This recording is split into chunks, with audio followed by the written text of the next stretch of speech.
Listen, I can't talk to you if you're going to be unreasonable. Why don't we put a pin in this and we'll come back to it later, okay? Hey, y'all, sorry about that.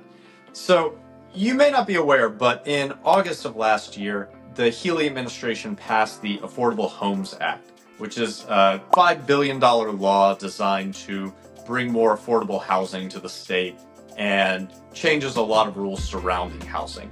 I'm Luke Gordon with Century 21 Revolution in Cambridge, and today I want to talk a little bit about how the Affordable Homes Act might affect you in your day-to-day Massachusetts life. So, one of the biggest changes that came with this law is the addition of rules and regulations surrounding ADUs, known as Accessory Dwelling Units.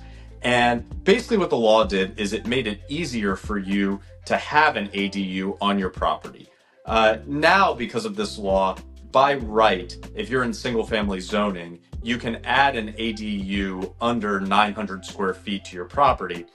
And what does that mean? What does that look like? So let's say you've got a garage and you want to convert that into a little apartment, or it doesn't even have to be attached to your home. You could build a tiny house in your backyard as long as it's under 900 square feet and meets the state's building requirements. You can add this unit by right.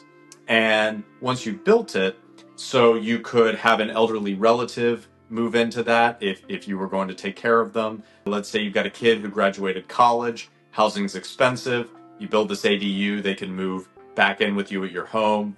Or if you're thinking investment wise, you could build this ADU and rent it out, effectively turning your single family into a multifamily home.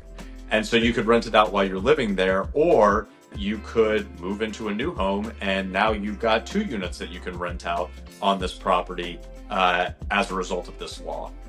One of the other things that's changing as well is there is a right to home inspection component to the Affordable Homes Act, which we're still waiting for the rollout of that. The deadline is June 15th, but based on the language of the law, it sounds like what's going to change is that now by right, if you're a buyer, you're going to be able to do a home inspection, that there's not going to be any more of this waiving your inspection contingency to win the bidding war, that buyers are just going to be able to do the home inspection no matter what as a result of this law. And now we're still waiting to hear exactly how it's going to play. Like I said, June 15th is the deadline, but that's what it looks like it's going to be.